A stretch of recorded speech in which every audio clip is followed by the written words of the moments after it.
Hi everyone, my name is Abhiraj Garikapati. Welcome to my YouTube channel Amazing Abhi.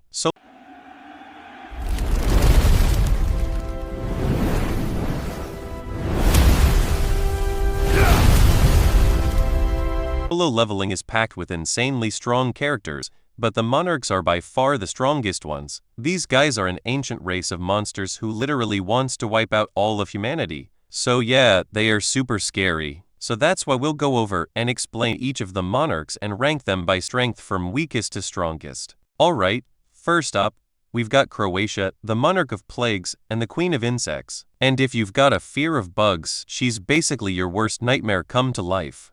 Because being the queen of insects, she has an entire army of horrifying insects. But it gets even worse because Croatia also has the ability, necromancy. Yep, just like Jinwu. However, Croatia instead reanimates the dead using parasites, creating a full-blown army of corpse puppets. Like, just look at this. It's terrifying. Other than necromancy, she also has mana manipulation, letting her summon giant glowing hands to grab and crush her enemies, and venom inducement, meaning she can secrete deadly toxins from her own body. So basically, just being near her was dangerous. Now she's not only got scary powers, but she looks terrifying as well. Pale skin, long black hair, and glowing red eyes. But if this form isn't scary enough when she uses her spiritual body manifestation, Croatia transforms into this terrifying insect-like monster, covered in swarming bugs and countless limbs sticking out of her back. It wasn't just for show either. She weaponizes all these insects to straight up overpower her enemies,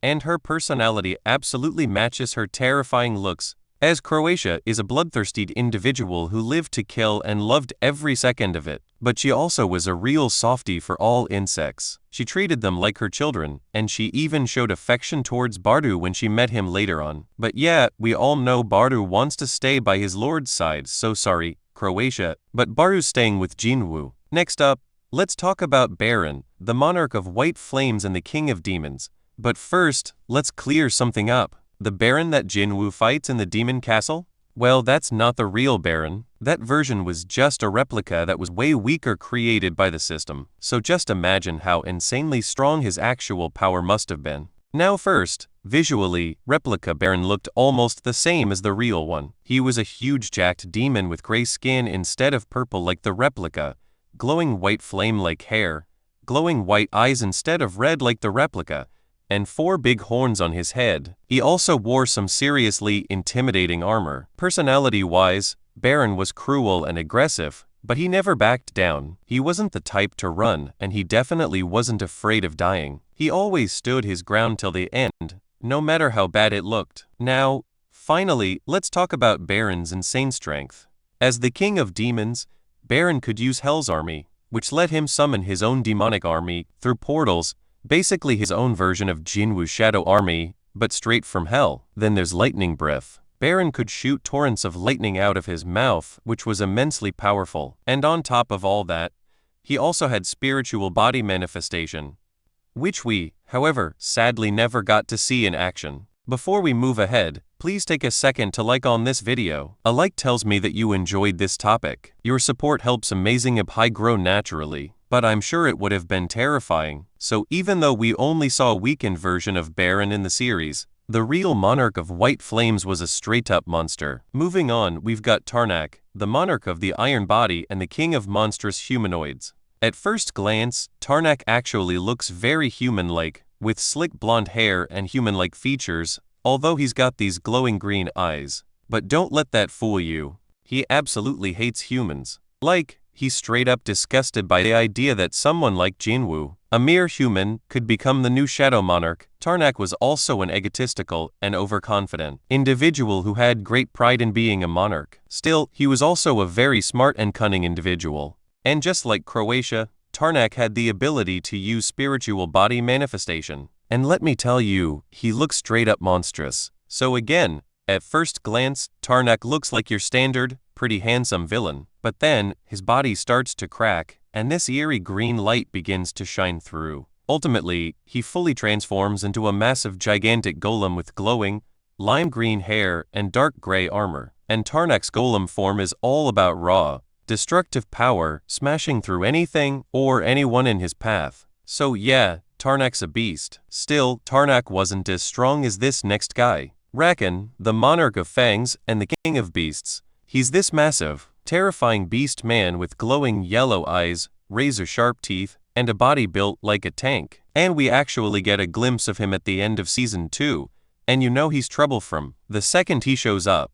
Just like Tarnak, Rakan hates humans. Like, this poor guy accidentally bumped into him, and Rakan literally just ate him on the spot. Now personality-wise, he's arrogant, aggressive, and has an intense bloodthirstiness. And even in his base form, Rakan is crazy fast and strong, but when he activates his spiritual body manifestation, he transforms into a giant white wolf, and it's easily one of the most intimidating forms in the entire series. Huge claws, sharp fangs, glowing red eyes, so basically a howling nightmare. What makes Rakan even more dangerous is that, like Baek Yoonho, he can partially transform his body. For example, we see him later on only transforming his arms, legs, torso, and hair to gain a huge boost in power while still keeping his humanoid form. So, he's basically the wolf version of Yoonho, but way stronger and scarier. Talking about Rakan, who we saw in the last episode of Season 2, next up we've got the other monarch who showed up. Scyld, the monarch of frost and the king of the snowfolk. Now, Scyld is insanely strong, like we saw him put A-rank hunters to sleep by just snapping his fingers. But that's of course nothing compared to his true strength.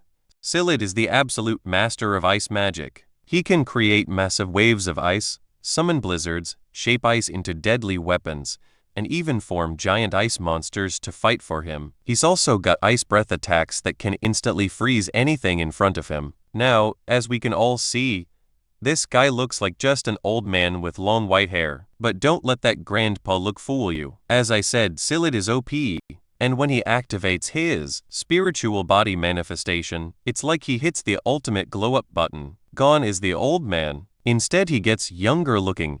His hair gets longer and glows like icy flames, and his ears become more elf-like. Oh, and most of his clothes disappear too, leaving just black pants and boots. Anyway, if his looks don't freeze you in fear, his overwhelming power will. Before we move ahead, please take a second to share on this video. Sharing helps this video reach friends who may also enjoy anime, gaming, travel, cricket, chess, career basics, or personal stories. Your support helps Amazing Up High grow naturally. Alright, even though Scyld is strong, this next guy is even stronger. Leja, the monarch of the beginning and the king of giants. Now, Leja isn't like the other monarchs who pull up ready to wreck everything in sight. Instead, he's actually kind of a mystery at first, as when we meet him, he's literally just chained up inside a dungeon boss room. So, who is this guy? Well, appearance-wise, Leja is exactly what you'd expect from the king of giants, a massive buff giant with bluish-gray skin, long messy black hair, a scruffy beard, and glowing red eyes. But why is he in chains? Well, at some point, Leja was captured by the rulers who locked him up with man-absorbing chains. So is he weak? Absolutely not. You see, the monarch's strength usually reflects the species they command, and considering normal giants are strong enough to overpower S-rank hunters, that alone tells you Leja is insanely powerful. Want proof? Well, the so-called supergiant who started to wreak havoc in Japan, yeah, that beast was so strong it gave national-level vibes. But the only reason it was that strong was because it was juiced up by Leja's mana. So basically, just his mana alone was turning giants into national-level monsters. So yeah, this guy is absolutely no joke. Now, before we reach the top 3, we've got Yagamont, the monarch of transfiguration, and the king of demonic specters. Like Scyld, he looks like an old man with gray hair, light red, eyes that turn purple when he's angry, and he's always rocking this dark bone mask over his mouth with a black and purple hooded cloak. Whenever we see him, he's constantly levitating as he has the ability to freely levitate himself off the ground. And just like the other monarchs, Yagamont saw humanity as an inferior species, like he literally called Jinwoo's dad a weakling, and didn't think it was worth the time to fight him, even though Sangwon later took on 2 monarchs at once. So yeah, Yagamont was scary strong. What made Yagamont even more dangerous was how smart and tactical he was. His main power was gate creation, which summons multiple purple portals which he used to transport himself and his army around the battlefield. basically playing 4D chess. But how do we know he was the fourth strongest? Well, on Taurus, another monarch will soon get into trusted him with his army, and that alone got to put him as one of the strongest, and you'll soon understand why. Alright, finally getting into the top 3, we've got the legend himself, Ashbourne, the Ogi monarch of shadows and the king of the dead. As you can see, Ashbourne looks terrifying. He's this mess of shadow warrior decked out in dark black armor, with flaming purple hair, glowing purple eyes, 2 curved black horns, razor-sharp claws, a long smoky black cloak, and of course, a pure black sword. Like just his appearance alone tells you how strong he is. But here's the twist. Ashbourne was literally the saint compared to the other monarchs. He had a deep respect for humanity, wanted peace, and was tired of the endless war between the monarchs and the rulers. So instead of fighting forever, he chose to end the cycle of violence by passing on his powers and legacy to a human in hopes of putting an end to the bloodshed once and for all. And that human was of course Sung Jin-woo, but more on that later. Now let's talk about power, because Ashbourne was a monster in battle. Ashbourne commanded an army of 100,000 shadow soldiers, and we're talking legends like Belidin and Egris, and his own physical strength is immeasurable. Like he could wipe out entire armies without breaking a sweat, overpower 2 monarchs at once, and oh yeah, he popped Baron's skull with one hand. Yeah, that's how Baron died. On top of that, he had all the same powers. Before we move ahead, please take a second to like on this video. A like tells me that you enjoyed this topic. Your support helps amazing high grow naturally, and we would later use shadow extraction, shadow exchange, and immortality through the black heart. So Ashbourne was one of the strongest of his kind, rivaled only by Antares, who we'll talk about next. Antares is the monarch of destruction and the king of dragons, and this dude makes every other monarch, except for Ashbourne of course, look like bums compared to his strength. As the king of dragons, Antares commands an army of 10 million dragons. Yeah, 10 million. And although he was insanely strong in his basic form, showing off his red hair, red beard, glowing red eyes, and dark red claws, when he goes into his ultimate form with his spiritual body manifestation, he's on a completely different level. As he transforms into an enormous red dragon, and his power level skyrockets into something unmeasurable. He becomes faster, tougher, and just unstoppable. Oh, and don't forget his strongest and most dangerous ability called the Breath of Destruction, which is easily one of the most terrifying moves in the entire series.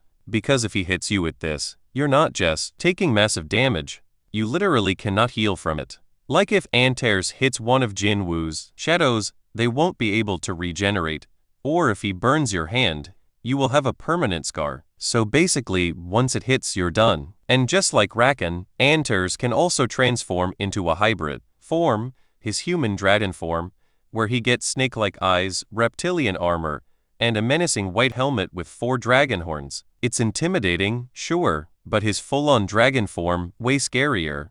Now let's talk about his personality. Antares knows he's the strongest, and he carries himself like it. He's calm, cocky, and totally unfazed by most situations. Like the other monarchs, he also sees humans as nothing more than ants, and wouldn't blink twice at wiping them out completely. However, he actually has a sense of honor, and if someone manages to impress him in battle, like Jin-woo later does, he totally respects him. Talking about Jin-woo, he's of course the last monarch we need to talk about, as he's the new shadow monarch and the strongest of them all. We all know Jin-woo was literally known as the weakest hunter of mankind, but then came the double dungeon where everything changed as he got the system, and this was actually thanks to Ashbourne. See, Ashbourne, the previous shadow monarch, was looking for a successor, and even though Jin-woo was pathetically weak and constantly within death's reach, he somehow always managed to escape with his life. And when Ashbourne saw how he never gave up and how he risked his life again and again to protect his family, he came to believe that Jin-woo was worthy of inheriting his power. So Ashbourne transferred his powers to Jin-woo, and that's when he truly became the Shadow Monarch. Now, as the Shadow Monarch,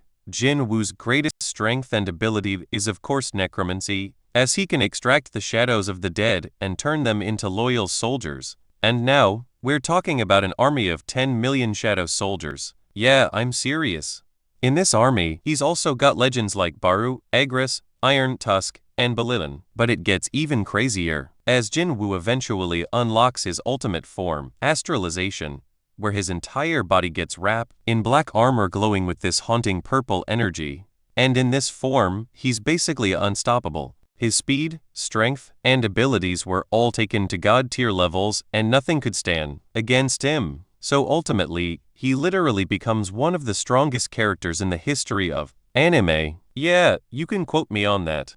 Do you agree with my ranking of the monarchs, and who is your favorite monarch? Let me know in the comments below. Thanks for watching, and watch this video next. If you enjoyed this video, please hit the like button and subscribe to Amazing Apai. Subscribing makes sure you do not miss the next video, and it gives me motivation to keep improving the quality of every upload. Thank you for being here, and I will see you in the next one.